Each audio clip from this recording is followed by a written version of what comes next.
Hello दोस्तों, कैसे हैं आप सब। स्वागत है आप सभी का कॉमिक वर्ल्ड चैनल पर। तो चलिए दोस्तों, शुरू करते हैं मनोज कॉमिक्स में भूत प्रेत तंत्र मंत्र सीरीज की अगली कॉमिक्स, जंगल का प्रेत।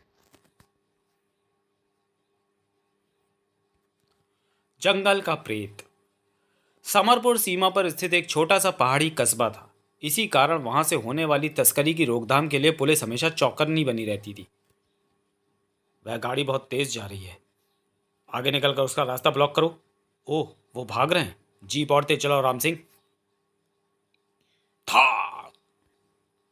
अरे बचो, अरे बचो बचो था। गाड़ी पलट गई। एक्सीडेंट। जैसे ही राहगीर निकट पहुंचे, हे भगवान, कितना सारा सोना है। सोना। हट जाओ, पुलिस आ गई है। पुलिस? ओह, तो इसमें तस्करी का सोना ले जाया जा रहा था। उफ, ये तो मर चुका है। कुछ देर बाद पुलिस स्टेशन में।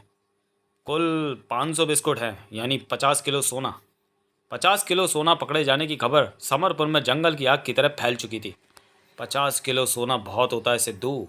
हमें क्या, वह सोना हमारा तो नहीं था। अगर कोशिश करें तो हमारा हो भी सकता है। क्या मतलब? उस सोने को कल यहाँ से राजधानी भेजा जाएगा। हम उसे रास्ते में लूट सकते हैं। आइडिया तो अच्छा है, लेकिन इस काम के लिए हमें कुछ और साथियों की ज़रूरत पड़ेगी। तभी। क्या हो रहा है भाई? साथी किस लिए चाहिए तुम्हें? अरे नारायण, बड़े अच्छे मौके पर आए हो दोस्त। नारायण उनका विश्वसनीय मित्र था। उन्होंने उसे अपनी योजना बताई। ठीक है, मैं तुम्हारा साथ देने के लिए तैयार हूँ, लेकिन अभी हमें कम से कम 2 साथियों की और ज़रूरत है। 2 और साथियों का प्रबंध नारायण ने कर दिया। ये रंगा है, हमारे काम के लिए एकदम फिट रहेगा। और मुझे राजा कहते हैं। कुछ देर बाद पुलिस दल कल सुबह सोना लेकर इसी सड़क से गुजरेगा। हमें उन्हें इसी स्थान पर रोकना है। रोकेंगे कैसे? डायनामाइट बिछाकर। धमाका होते ही हम चट्टानों पर से फायरिंग करके सबको लुढ़का देंगे। प्लान तो अच्छा है। अगले दिन पुलिस दल सोना लेकर राजधानी के लिए रवाना हुआ। कुछ ही देर में यह काफिला उस सड़क पर पहुंच गया। जैसे ही आगे वाली जीप डायनामाइट की रेंज में पहुंची, अगले पल फाप! आई! उफ! आ! तभी थाय थाय थाय! आई हाय! हा हा हा! हे! थाय! जंगल के बीच उनकी जीप खड़ी थी। हमें तुरंत यहाँ से निकलना है। फिर 1 घंटे तक वह निर्विघ्न जंगल में यात्रा करते रहे। अचानक घर्र, घर्र। क्या हुआ बाली? गाड़ी क्यों रोक दी? इंजन में कुछ गड़बड़ लगती है। सत्यानाश! क्या हुआ? गाड़ी अब नहीं चल सकेगी, इंजन बुरी तरह बिगड़ गया है। ये तो बहुत बुरा हुआ। पैदल तो बहुत टाइम लग जाएगा। यहाँ ज़्यादा देर रुकना ठीक नहीं है बाली। तो फिर संदूक उठाओ और पैदल चलो। लेकिन इस तरह पैदल चलना खतरनाक है बाली। इस जंगल में खूंखार जानवर भी हैं। इस वक्त हमें जानवरों से अधिक पुलिस की ओर से खतरा है। तेज चलो, पुलिस किसी भी पल यहाँ पहुँच सकती है। थोड़ी बहस के बाद बाली की बात मान ली गई। अरे, वो देखो हिरण। हाँ, ज़रूरत पड़ने पर हमें इनका शिकार करके ही पेट भरना होगा। शाम होने तक वे लोग काफ़ी थक चुके थे। अब नहीं चला जाता बाली। थोड़ी हिम्मत और करो दोस्तों, कोई सुरक्षित जगह मिलते ही हम पड़ाव डाल देंगे। हाँ, बहुत थक गए हैं। कुछ देर बाद, अरे ये मकान काफ़ी पुराना लगता है। ये जगह हमारे छुपने के लिए ठीक है। अंदर चलो। लगता है यहाँ वर्षों से किसी इंसान के कदम नहीं पड़े हैं। हम लोग इस कमरे में रहेंगे। शेष लोगों के कमरे की सफाई के काम पर लगाकर बाली और नारायण बाहर आए। इस जगह के आसपास कहीं पानी भी होना चाहिए। चलो तलाश करते हैं। मिल गया पानी। अब हम यहाँ कई दिन गुजार सकते हैं। उधर सफाई खत्म करने के बाद राजा कमरे से निकलकर घूमता हुए एक बड़े हॉल में पहुंच गया। कैसी अजीब जगह है। तभी, ओह, ये तो किसी जानवर की आवाज़ है। ओह, कौन हो तुम? हा, हा, हा, हा, हा, बचाओ! क्या हुआ राजा? ओह, क्या बात है राजा? राजा ने उन्हें भेड़िया के विषय में बताया। क्या पक रहे हो तुम? भला एक इंसान भेड़िया कैसे बन सकता है? मैं सच कह रहा हूँ। तुम बहुत थक गए हो राजा, तुम्हें आराम की ज़रूरत है। ये मेरा विश्वास नहीं कर रहे। मैं इन्हें कैसे समझाऊं कि इस मकान में भूतों का निवास है। रंगा ठीक कह रहा राजा। कुछ देर बाद बाली और नारायण लौट आए। आओ दोस्तों, कुछ खा लो। हम बड़ी मुश्किल से ये फल ढूंढ कर लाए हैं। रंगा ने बाली और नारायण को राजा के साथ घटी घटना बताई। पागल है साला। हमारे यहाँ होते हुए किस भूत की हिम्मत है जो यहाँ आए? खाने के बाद सब सो गए। आधी रात के समय। ओह, जंगली फल खाकर मेरा पेट खराब हो गया है। मकान से बाहर जाकर हल्का हो जाऊंगा। जब वह हॉल के सामने से गुजरा, ओह, ये कैसी आवाज़ है? तभी अगली सुबह, अरे रंगा कहाँ गया? पेट की सफाई करने बाहर गया होगा। ये काम तो सभी को करना है, मैं भी चाहता हूँ। मैं भी चल रहा हूँ। ठीक है, पहले तुम लोग जाओ, हम यहीं रुकते हैं। बाली और राजा जब हॉल के सामने से गुजरे, अरे ये राइफल शायद रंगा लाया होगा, मगर यहाँ क्यों फेंक गया? उन्होंने आगे बढ़कर हॉल में झांका। अंदर का दृश्य देखते ही उफ, ई! राजा की चीख सुनकर नारायण और सिद्धू भी आ गए थे। ओह, ये क्या हो गया बाली? ये उसी भेड़िया का काम है। मैं अब भी कहता हूँ इस मकान में भूत रहते हैं। बकवास, ये ज़रूर किसी जंगली जानवर का काम है। तो हमें उस जानवर को तलाश करके ख़त्म कर देना चाहिए। फिर वह सब उस जंगली जानवर की तलाश में लग गए। शायद यहाँ छुपा हो। तभी ओ ठाय, गोली की आवाज़ सुनकर सब लोग भागते हुए वहाँ आए। क्या हुआ सिद्धू? मैंने उस दरिंदे को मार दिया है। चलो, किस्सा खत्म हुआ। ये वो मानव भेड़िया नहीं है। रंगा और भेड़िया रंगा और उस भेड़िए की लाश को दफनाने के बाद बाली और नारायण शिकार को निकले। एक हिरन मिल जाए तो कल तक के खाने का जुगाड़ हो जाए। तभी श्श, बाली, उधर कोई जानवर है शायद। ओ अरे, कौन हो तुम? मैं भी आपकी तरह ही शिकारी हूँ। 2 दिन पहले अपने साथियों से बिछड़ गया था, तभी से जंगल में भटक रहा हूँ। मुझे तो ये पुलिस का आदमी लगता है। तुम उसकी बंदूक छीन लो। क्या मतलब? बंदूक दो। अब सच सच बताओ, क्या तुम्हें पुलिस ने हमारी तलाश में भेजा है?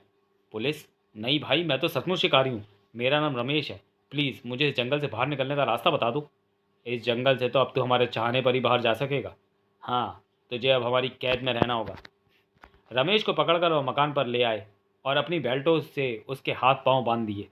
इस पर कड़ी नज़र रखना। अगर ये निकल भागा तो पुलिस को हमारे विषय में सूचना दे देगा। किस मुसीबत में फंस गया मैं। शाम तक रमेश स्थिति समझ चुका था। इन्हें किसी तरह से विश्वास दिलाना होगा कि मैं इनका दुश्मन नहीं हूँ। उसी शाम, अगर ये तालाब न मिलता तो हम लोग प्यासे मर जाते। ठीक कहते हो। तभी अरे वह देखो, हिरण। अरे भाग गया। मैं अभी उसे मार कर लाता हूँ। ज़रा होशियारी से। कहाँ गया गए? तभी हा हा हा हा हा, कौन है? उसने पलट कर भागना चाहा, मगर हा हा हा हा, आई हा हा हा, आई या, आई कच। उधर नारायण की चीख सिद्धू के कानों में पड़ चुकी थी। आई! ओह, नारायण को क्या हुआ? नारायण, कहाँ हो तुम? उफ, इसकी गर्दन किसने काट डाली? तभी हा हा हा हा, ई! उसने पलट कर भागना चाहा, मगर आई था हा हा हा हा हा। जैसे ही वह झाड़ियों से बाहर निकला, नहीं था। उफ, हे भगवान। कचाक। सिद्धू द्वारा चलाई गई गोली की आवाज़ मकान के भीतर तक पहुंची थी। फायर! ये तो फायर की आवाज़ है। सिद्धू और नारायण शायद शिकार खेल रहे हैं। मैं जाकर देखता हूँ, तुम इस शिकारी पर नज़र रखना। जल्दी वापस आना बाली, मुझे यहाँ बहुत डर लगता है। बाली के जाने के बाद तुम डाकू होकर भी डरते हो? मुझे भूतों से डर लगता है, और इस मकान में तो मैं अपनी आंखों से एक भूत देख चुका हूँ। मैं नहीं मानता। नहीं मानते तो चुपचाप लेटे रहो। मैं भी इस विषय पर ज़्यादा बात नहीं करना चाहता। तभी भक, हवा से मशाल बुझ गई है। और ये क्या हुआ?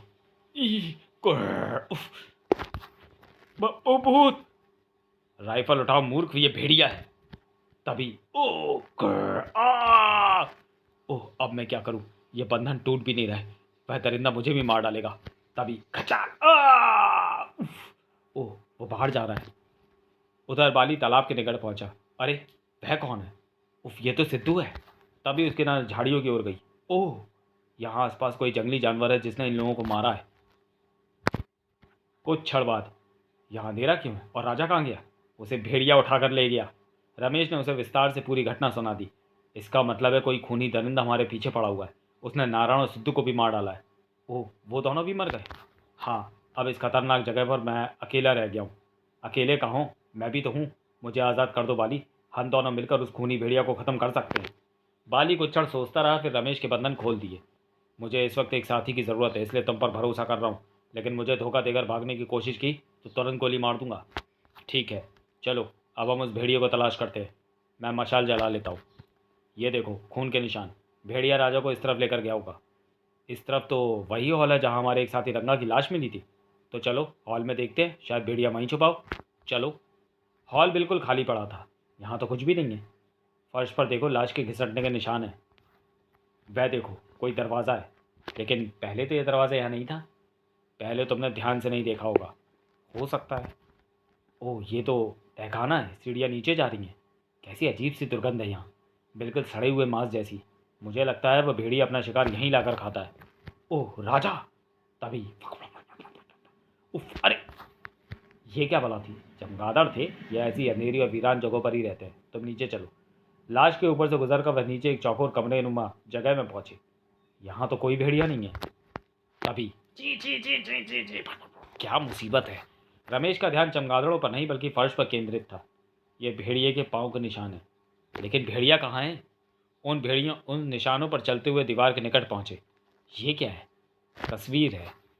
निशान उस फ्रेम के बिल्कुल ठीक नीचे आकर समाप्त हुए थे। मेरा विचार है वह भेड़िया हमारे यहाँ आने से पहले ही बाहर चला गया है। मुझे कुछ गड़बड़ लगती है बाली। ये देखो, भेड़िया के यहाँ तक आने के तो निशान हैं, मगर वापस जाने के निशान नहीं है। भेड़िया वापस नहीं गया तो फिर कहाँ है? मैं कुछ और ही सोच रहा हूँ। रुमाल निकालकर रमेश ने फ्रेम पर से धूल साफ कर दी। ये किसी राजा का चित्र है शायद। राजा हरनाम सिंह। हरनाम सिंह? ओह, ये तो बहुत प्रसिद्ध शिकारी था। तुम कैसे जानते हो? मैंने शिकार कथाओं में पढ़ा है कि हरनाम सिंह नामक एक शिकारी राजा को जंगल में एक भेड़िए ने फाड़ खाया था। और क्या, बात पूरी करो। फिर वह राजा भूत बन गया था। मुझे लगता है ये वही हरनाम सिंह है। तो क्या तुम ये कहना चाहते हो कि वह खूंखार भेड़िया वास्तव में राजा हरनाम सिंह का भूत है? हाँ हाँ। तभी ग्रर, ओह अरे ग्रर, नहीं, हे भगवान! आई! रमेश भय के कारण जड़वत खड़ा रह गया था। आई! खचाक! आई! तभी रमेश के मस्तिष्क में विचार आया था। आग! आग ही प्रेतात्माओं का नाश कर सकती है। बाली को खत्म करने के बाद माना भेड़िए के हाथ रमेश की ओर बढ़ रहे थे। था मशाल लगते ही वह हाथ गायब हो गए और तस्वीर में फिर राजा हरनाम सिंह का चेहरा उभर आया। लेकिन रमेश रुका नहीं था। उसने मशाल फ्रेम के कोने से आग लगा दी थी। जैसे ही तस्वीर ने आग पकड़ी, तहखाने में भयानक चीखें गूंजने लगी। वह प्रेत जल रहा है। अब यहाँ रुकना ठीक नहीं है। वहां से काफी दूर आने के बाद उसे ठोकर लगी। गिरते ही उसका सिर एक पत्थर से टकराया और वह बेहोश हो गया। जब उसे होश आया तो सुबह हो चुकी थी और उसके इर्द गिर्द बहुत से पुलिस वाले खड़े थे। ओह, पुलिस? हाँ, तुम कौन हो? रमेश ने अपना परिचय कराने के बाद उन्हें सारी घटनाएं सुनाई। यह पुलिस दल वास्तव में बाली और उसके साथियों की तलाश में जंगल में घूम रहा था। पुलिस वाले रमेश को लेकर उस स्थान पर पहुंचे और वहां से सोने का संदूक बरामद कर लिया जो डाकू लूट कर ले लाए थे। लेकिन तहखाने में जाने का किसी को साहस नहीं हुआ था। समाप्त। तो चलिए दोस्तों, वीडियो को यही समाप्त करते हैं और मिलते हैं मनोज कॉमिक्स सीरीज की किसी अगली कॉमिक्स में अगले वीडियो में। तब तक के लिए धन्यवाद।